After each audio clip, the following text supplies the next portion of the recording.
This video recording is about interpretation of laboratory data. It is part of Pharmaceutical Analysis C, and this college recording resembles Chapter 9 in your syllabus.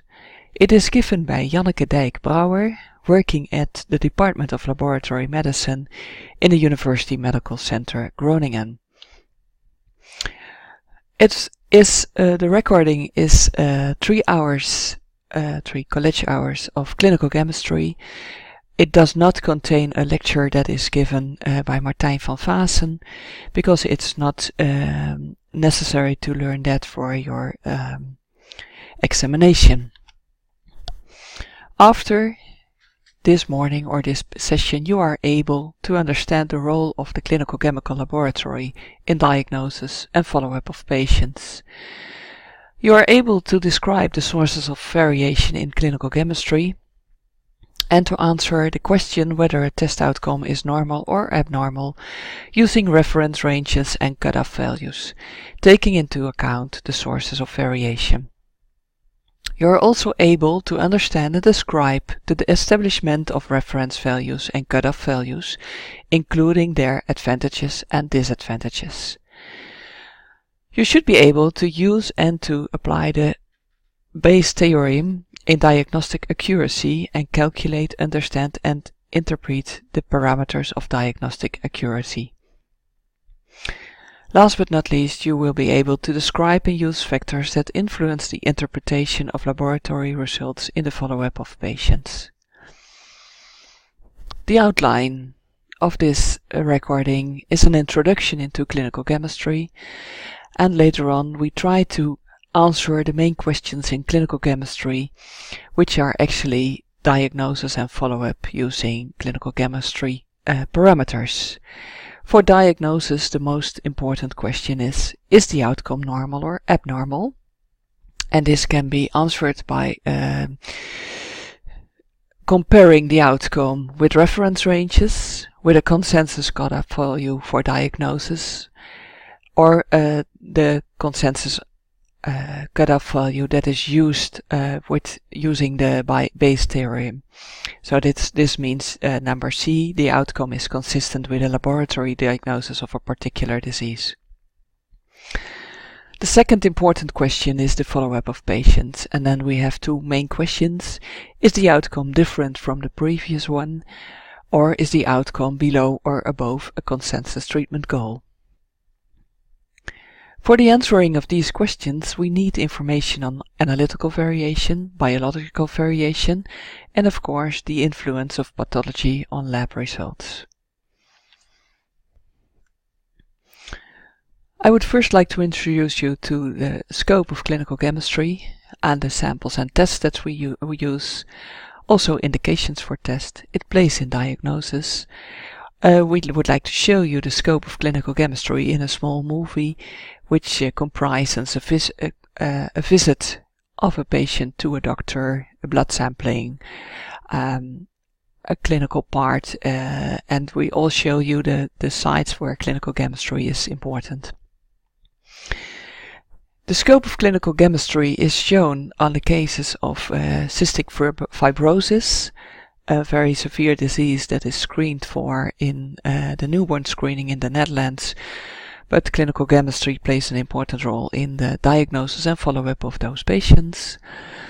We talk about the quality of clinical chemistry, the sources of variation, which comprise analytical variation, biological variation, and for analytical variation we use quality control.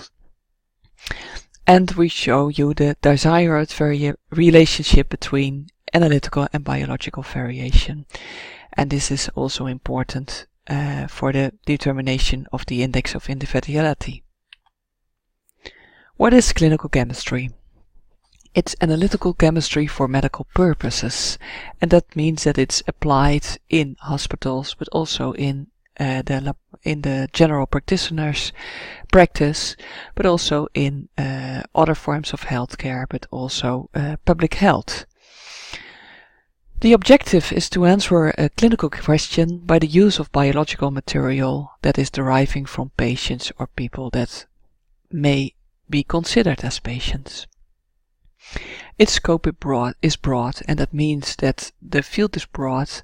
It ranges from hematology to endocrinology, but also very basic and very widespread used techniques, and fields of application from internal medical applications to surgery, internal or the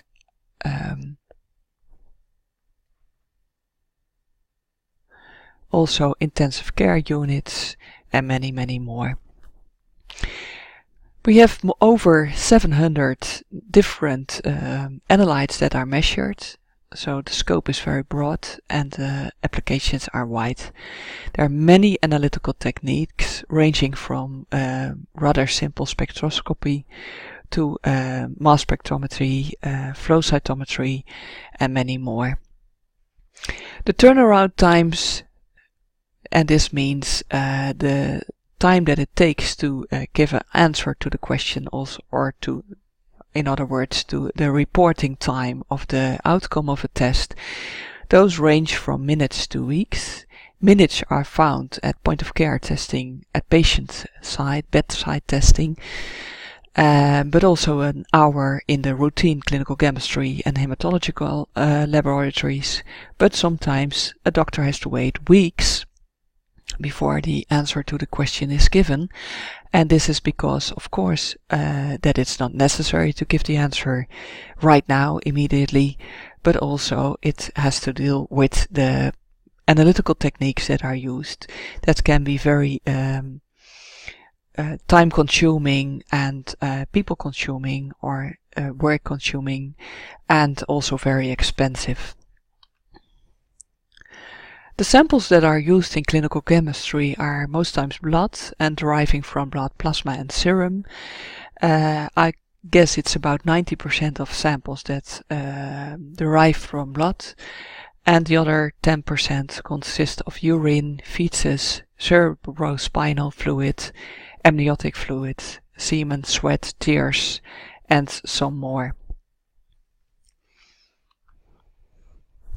As said, we most times use blood samples in clinical chemistry. Blood can be leaving to clot, and then when we centrifuge it, it is separated into serum and a blood clot. The serum can be used for measurements, but when the blood is not clotted, it's separated into plasma, white blood cells and platelets, and red blood cells. That all can be used for different analysis. As you can see, there's also different kinds of additives to tubes, and they are all have a certain reason. For example, citrate, which binds calcium, but also not in a very strict manner, and that means that after addition of calcium to the tube in a coagulation assay,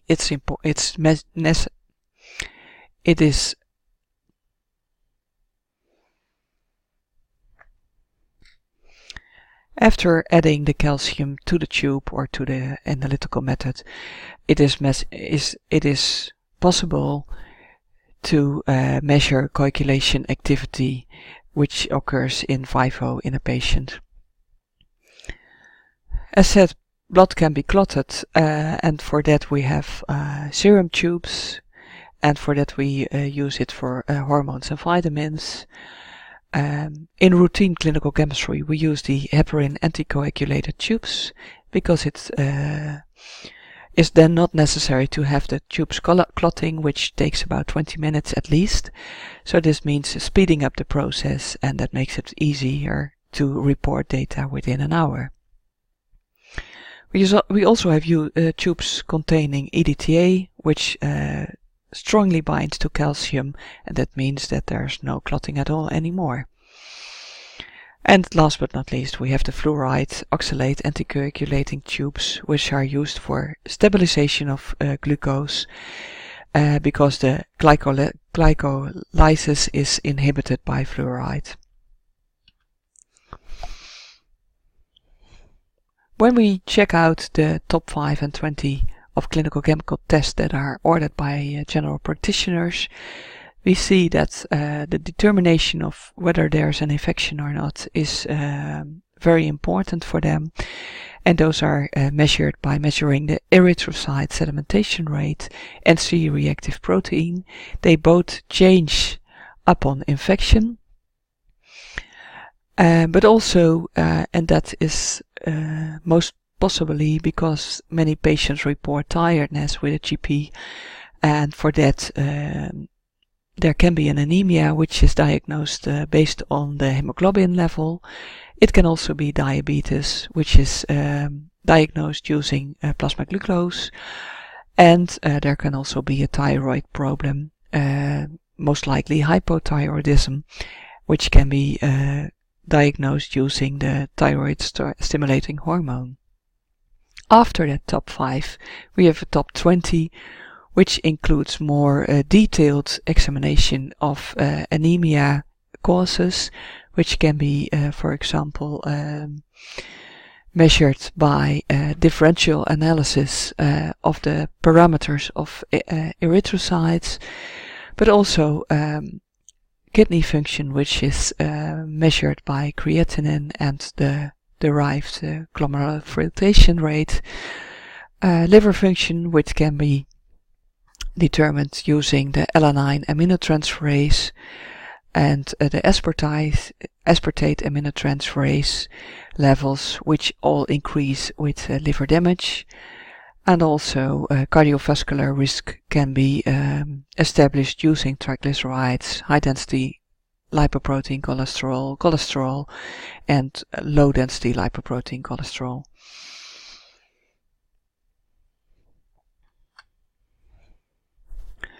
When we check out the routine laboratories in a clinical chemical or within a hospital, we see that there's a hematology and a chemistry department.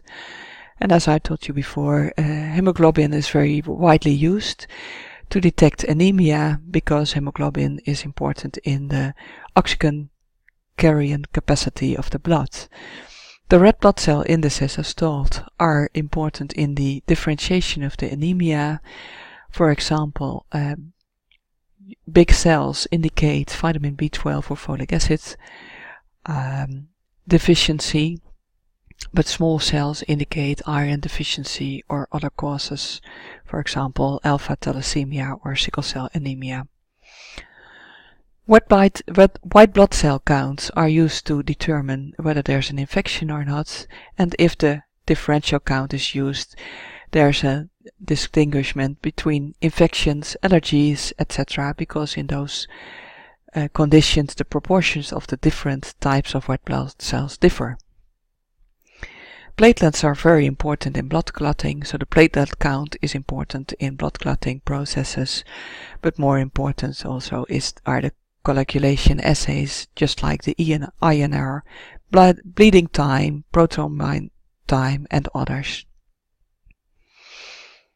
In chemistry, glucose is used to diagnose diabetes mellitus. Electrolytes such as potassium and sodium are used for the fluid and blood pressure balance, and they are essential for most body system functioning. Enzymes are used for heart and liver damage and diseases, for example creatine kinase,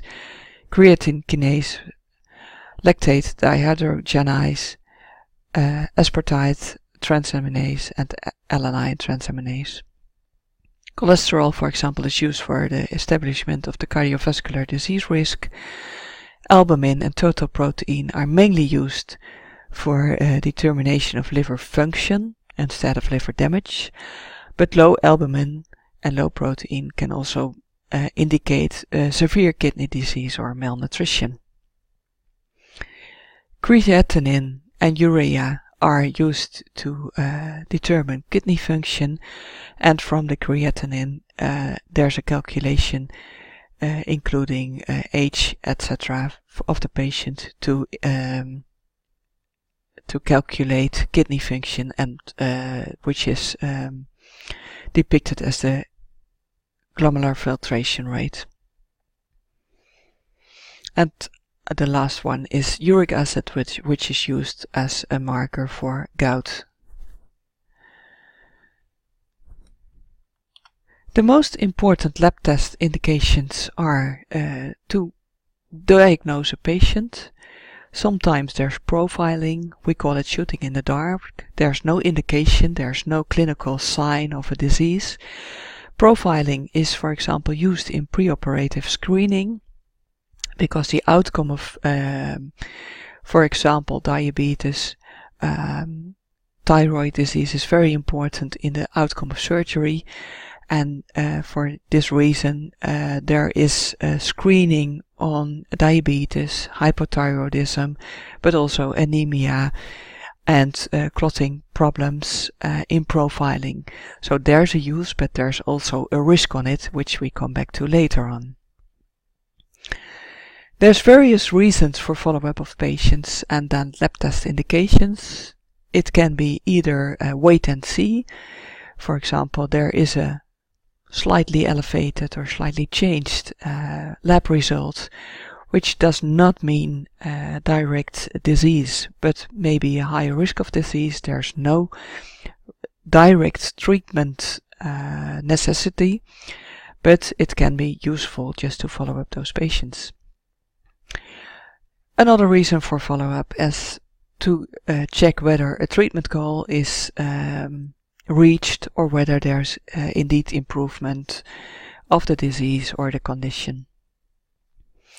Another test indication is case finding. For example, there's a very obese patient coming to the GP with a sore finger or whatever, and at that time a GP may indicate glucose testing because in very obese, especially in elderly patients, the risk of diabetes is high.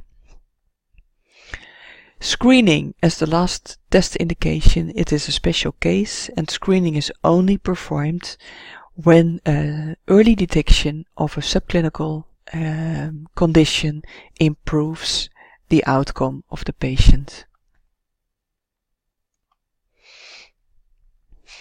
As this slide tells you, the most frequent indication for a lab test is diagnosis, and we can also see that therapy follow-up is very important. Despite we discourage profiling is a major proportion of the lab test indications, but there is reasons to do profiling in some cases. Very close to therapy follow-up is at least that the previous test result is abnormal. This means also follow-up, which as told before can be because there is a higher risk and there was a small increase or decrease of the test outcome. Sometimes lab tests are used for prognosis of patients, which actually tells if the outcome is very deviant from normal values, the prognosis may be worse. Defensive medicine is increasing, and defensive medicine means that there is unnecessary lab tests, either to reduce adverse outcomes, to deter patients from filing medical malpractice claims, to provide evidence that the practitioner is practicing according to standard care, and all is to reduce the risk of claims. And here we see that in the USA, in 18% of lab tests, they are ordered for defensive reasons.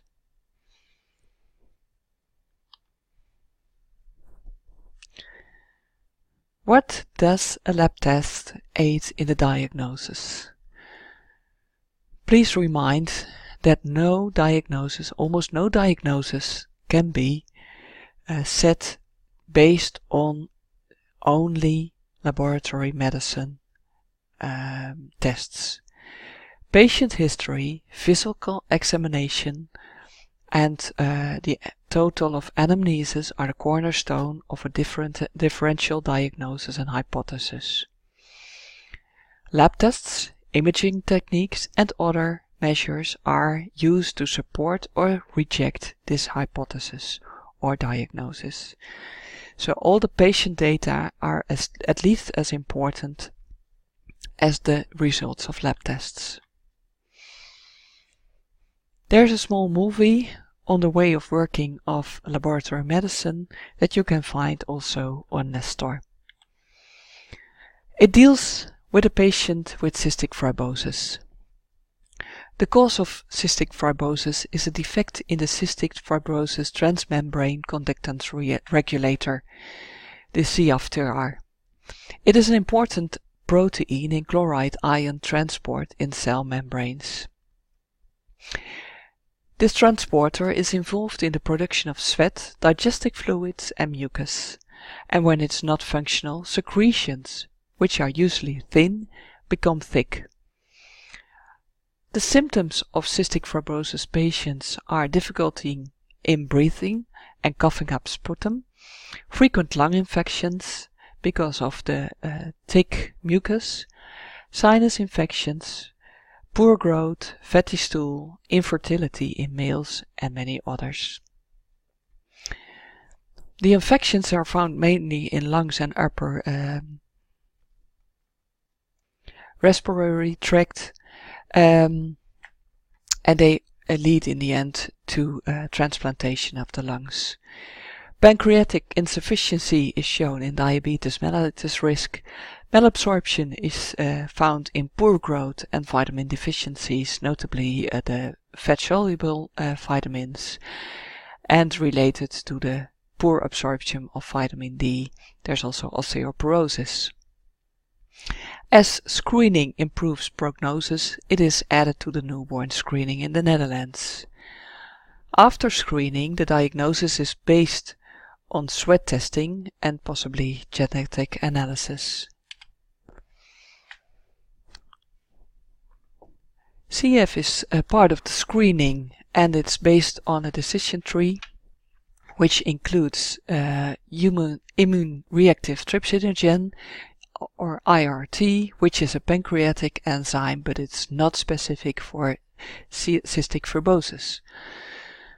The second parameter that is used is the pancreatitis associated protein, or PAP, also a pancreatic enzyme which is produced in stress, but it's not specific for cystic fibrosis. When either one or two of those is elevated, there's DNA analysis. First there's analysis of known CF mutations and whether they do not explain the increased IRT or PAP, then there's sequencing, which is a screening for new or low frequent mutations. After confirmation, there's a sweat chloride measurement to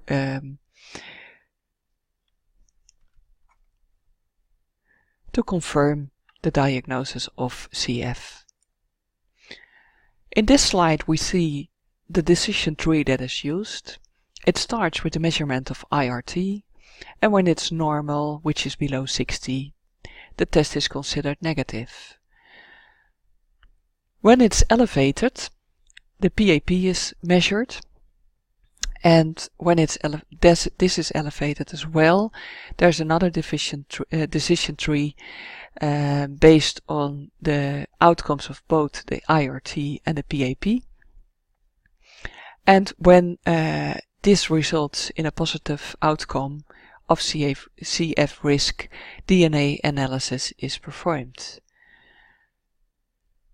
When there is an elevation of IRT and PAP, and there's either 0 mutations or 1 or 2 mutations, there's a different strategy. And when there's only 1 mutation, then extensive economic analysis is performed, and also based on the outcomes of this, there's either a normal or an abnormal outcome.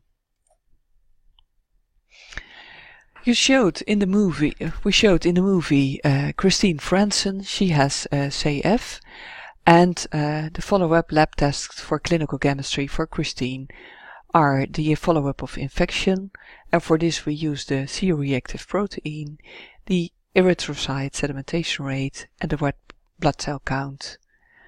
For nutrient deficiencies, we use the measurement of status of vitamin D, E, A, and K, and for the establishment of diabetes, we use glucose and glycosylated hemoglobin.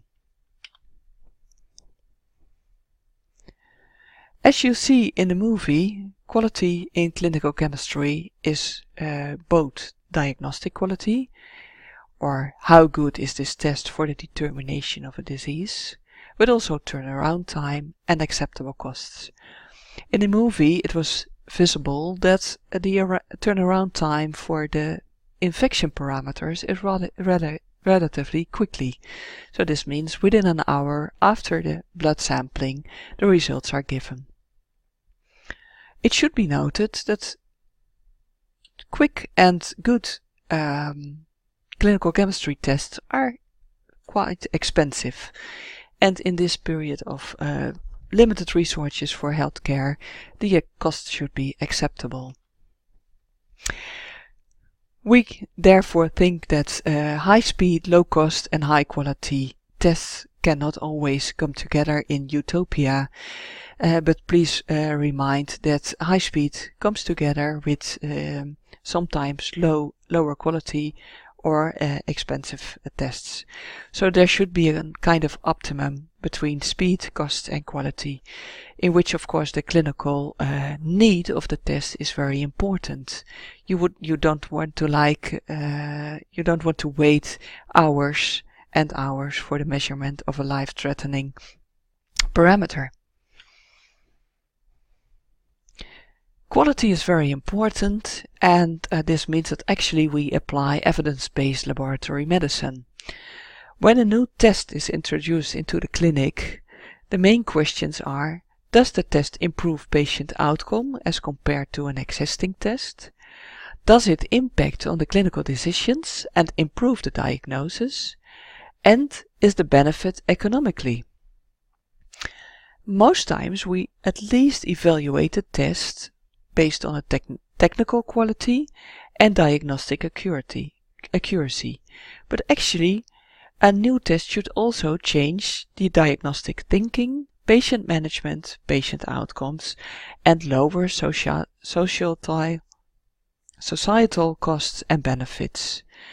At least number 1 and 2, the technical and diagnostical accuracy, are very well known, but the other parts are very often neglected.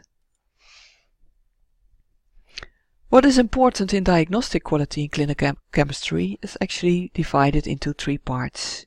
Analytical factors, meaning accuracy or bias, which is a deviation from the true value, and precision. Biological factors that are very important include intra and inter-individual variation.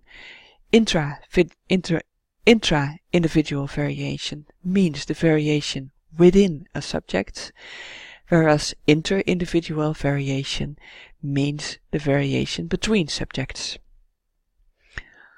And also the last one is pathophysiology factors, and that is the influence of the disease on the test outcome. And preferable, there's a huge influence on the test outcome in order to give a good separation between the results of patients and controls. However, most times there is an overlap between the outcomes of healthy and diseased patients, which is shown in this slide. The ideal test shows a distinct separation between the results of healthy and diseased patients. However, the practice is different, and that means that there's always an overlap between health and disease, and it means that there's always the chance of false positive and false negative disease test outcomes. And this means that there's always a problem. When we check out the sources of variation, we also talked about analytical variation. Accuracy is do we measure the right value, which is very difficult in clinical chemistry, especially when hormones are measured. because it's very difficult to establish the true value.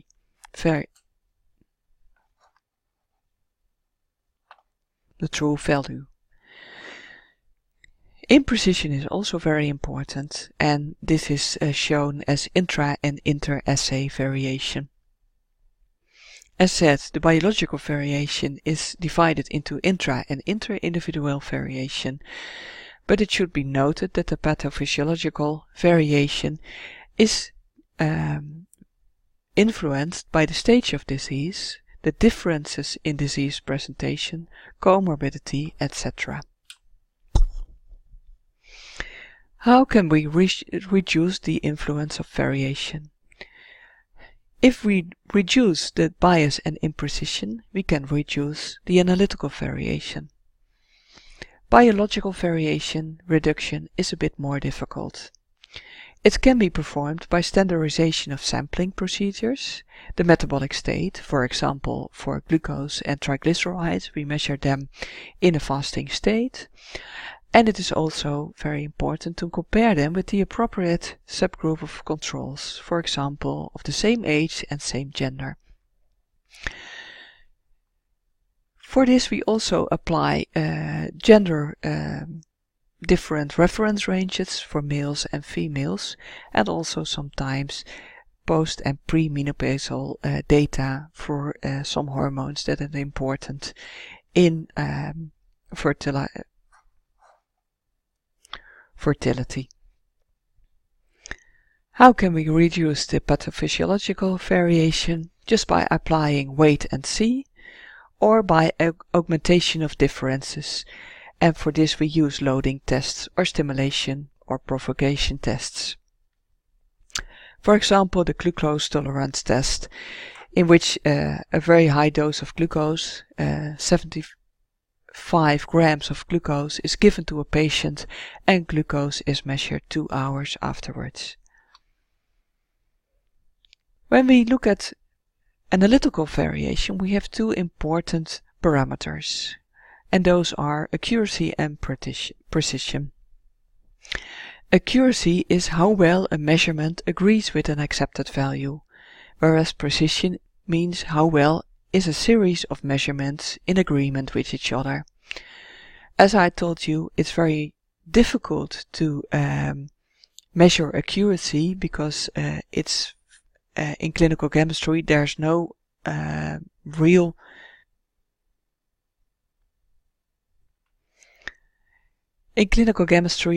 it's difficult to establish accuracy because we have to deal with a complex matrix with, for example, hormones, and for those it's difficult to measure how its exact value is because of the techniques that we use.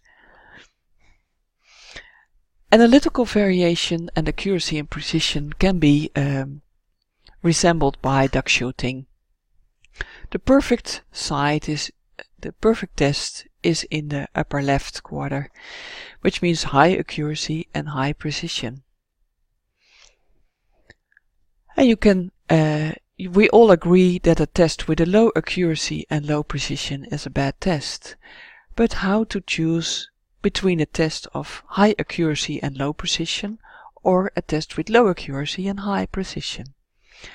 Well, if we consider the fact that in clinical chemistry only 1 or 2 measurements are performed, a test with low precision is not a good idea.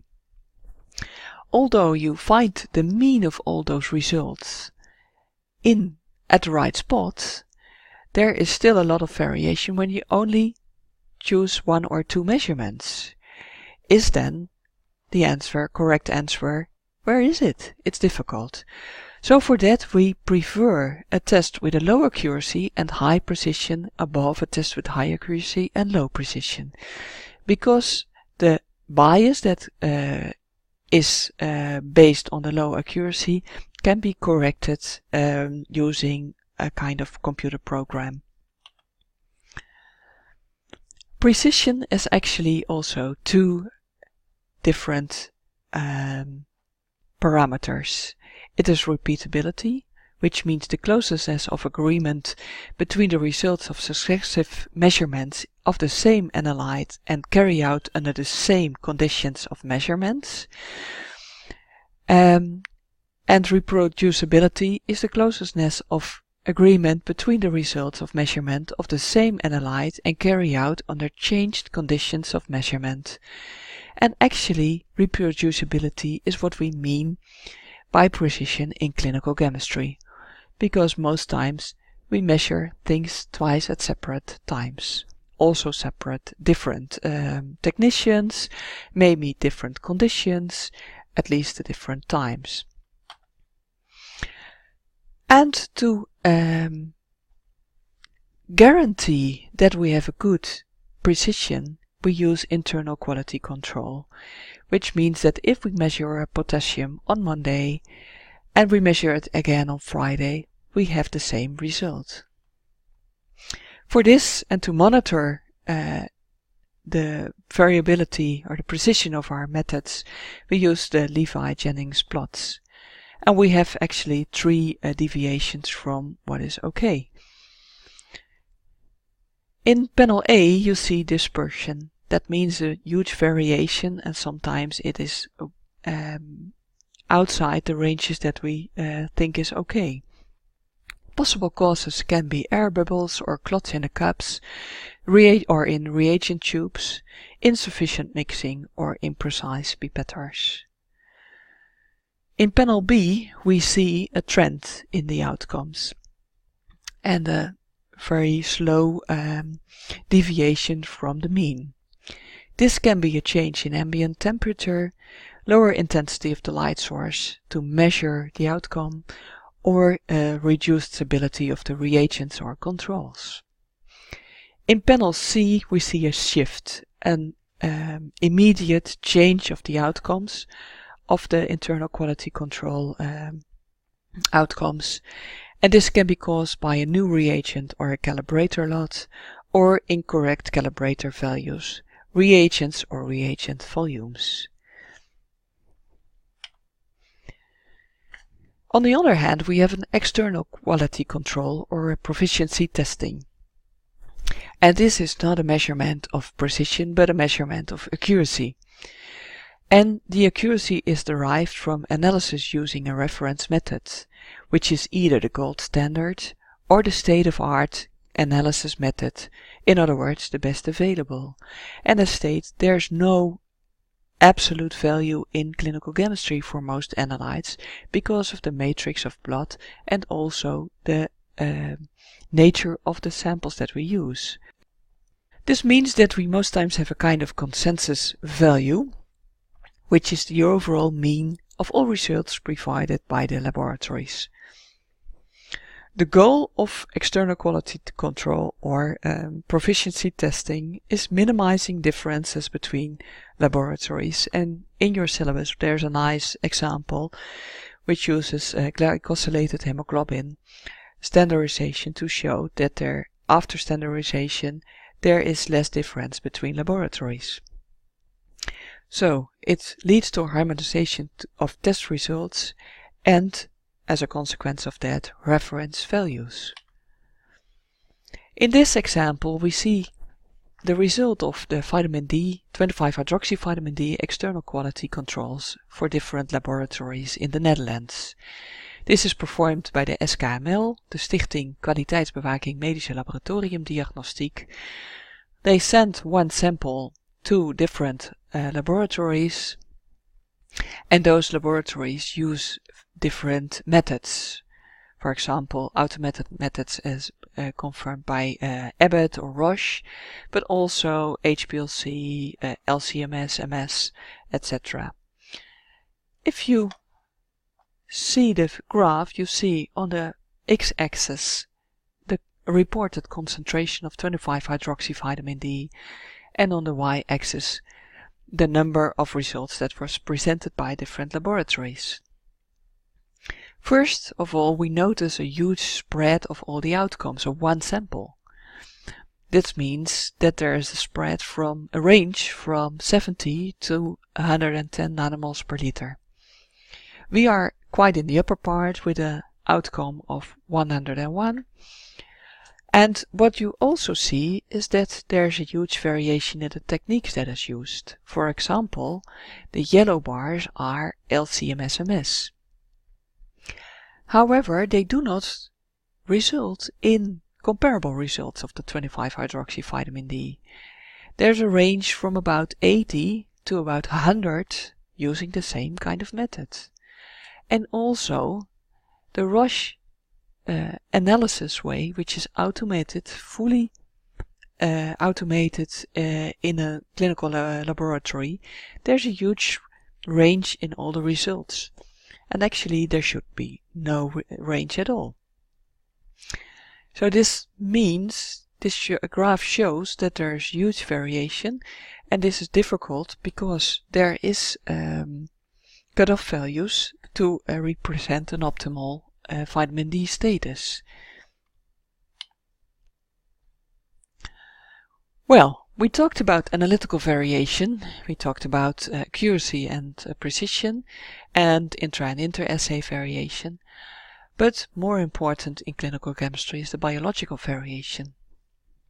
And then we talk about intra and inter-individual variation.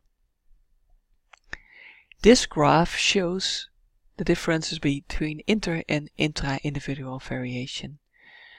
On the left part panel we see the immunoglobulin M as a function of time in 10 healthy subjects. And we see that in most subjects it's very stable. That means a low intra-individual variation.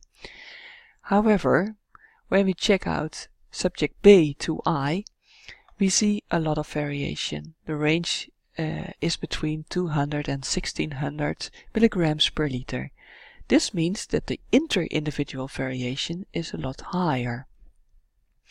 Subject A might be a kind of subclinical condition because the outcomes of the IgM are elevated as compared with the outcomes of all the other subjects. The left panel shows a small intra-individual variation and a huge inter-individual variation. The right panel is on homocysteine in subjects, and for this we not only see quite some inter-individual variation, but also a quite high intra-individual variation. The relationship between the intra and inter-individual variation is depicted in the index of individuality. The index of individuality reflects whether a test is useful for diagnosis or for monitoring. It is calculated by dividing the within intra-individual variation by the inter-individual variation, which is the between subject variation. When intra-individual variation is low as compared to the between subject variation, a test is better for monitoring, because a small change in a patient or in a subject tells us more than a deviation from, for example, the reference value. So when an index of individuality is below 0.6, it is better for monitoring. When the within subject or intra-individual variation is relatively high as compared to the inter-individual variation, then the test is better for diagnosing subjects. So if the index of individuality is above 0.6, it's better for diagnosing. We showed two examples to show you this. The first is troponin and the second is CRP.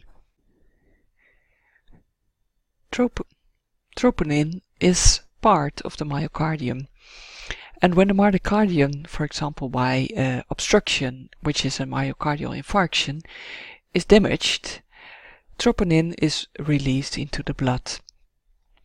So myocardial infarction is diagnosed by elevated troponin values. So myocardial infarction is diagnosed by the finding of either a single cardiac troponin value above the 99th percentile of healthy subject, But more important, we use a significant time-dependent change in cardiac troponin concentration, and for this we use an interval of at least 90 minutes, but preferable 6 hours. It should be noted that dialysis patients have a high risk of myocardial infarction, but also an increased troponin level without having a myocardial infarction, and this is because of the reduced renal clearance of troponin. And this is shown in these graphs. The left panel shows troponin concentrations in healthy individuals. Also we see two values, which is the range between the two values within one subject. What we see is that most times the variation within a subject is very low. There is some change, for example over here, but it is relatively small. The between subject variation is rather high. The range is from about 3 to almost 15 nanograms per liter.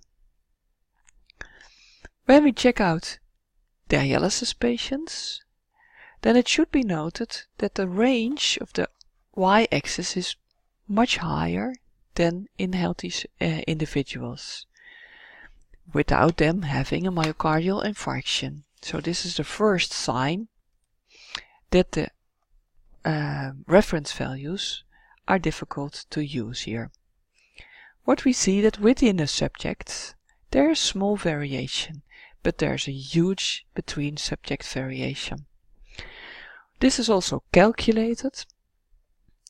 We see that in hemodialysis patients, indeed the concentration of troponin, and it depends on the form of troponin that can be used, troponin T or troponin I, but both are much higher in dialysis patients as compared with individuals that are healthy. And if we check out the individual variation, the intra-individual variation, then we see that it is low in both hemodialysis patients and healthy subjects. The between subject variation is much higher, and this results in very low index of individuality, which is 0.02 in dialysis patients and 0.3 in healthy individuals. In both groups, the index of individuality is below 0.6. This leads to the conclusion that the low index of individuality in troponin of both healthy subjects and dialysis patients suggests that the use of a diagnostic cutoff value can be omitted, and it's more sensible to monitor troponin for the diagnosis of myocardial infarction. And this is actually clinical practice. This theory is also centered about a patient with cystic fibrosis, and one of the main issues of cystic fibrosis is infection in the lungs. For infection we have three parameters: white blood cells, CRP, and the erythrocyte sedimentation rate, in which the CRP is very sensitive.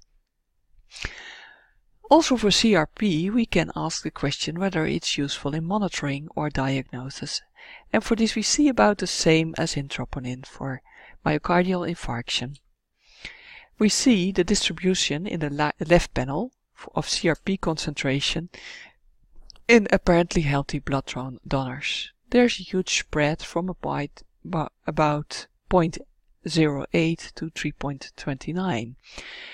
And if you include healthy subjects for 6 months in a study in which on several occasions the CRP is measured, we see that there is considerable between subject variation and relatively low within subject variation, with some exclusions of this. This table not only shows the variation coefficients for CRP but also for cholesterol, but if we calculate the index of individuality, we see in this study for CRP an index of individuality of 0.46. However, in other studies, an index of individuality of 0.83 was found, and this is rather strange. The authors concluded that in their studies for CRP measurement used in conjunction with a CRP reference interval is less than optimal for use in diagnosis, especially in early disease. So it means that many individuals can have early disease-associated changes that do not exceed the reference interval. So CRP is more useful in monitoring as compared to diagnosis. Biological variation determines the quality of a test. There is a criterion for the precision in diagnostic tests, which is determined by biological variation. When we, for example, consider serum sodium, which is very tightly regulated, you can imagine that a small change in serum sodium has very huge consequences, for example, rhythm disturbances or other functioning that are maybe life-threatening. This means tight regulation means a small biological variation. If we then apply a test with a high analytical variation, it is very difficult to determine whether a change in value is either caused by a analytical variation or by a change in physiology or pathophysiology. So that means that an analyte with a small biological or intra-individual variation needs a test with small analytical variation. This means that in this case, the analytical variation is too high. Sometimes we see analytes with a high biological variation, for example cholesterol. Then it's very nice to have a low analytical variation, but it's not necessary. There should be an optimum, and the quality control aim is that the inter-assay variation is at most 0.5 the mean intra-individual variation. And for this the criterion comprises the inter-assay variation, because most times if you want to detect a change within a subject, within a patient for example, we need the intra-individual variation because it deals on a change within a subject, but this change is measured on two separate occasions, not within one assay. So that means that we need to be very strict on the inter-assay variation coefficient. Well, we know a lot about biological variation and analytical variation.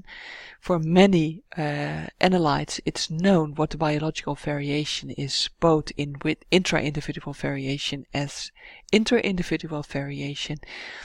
Also, the imprecision and the bias are known, and that means that we can also calculate the total error budget. This is all shown in the Westcard database, which can be found on the Westcard site.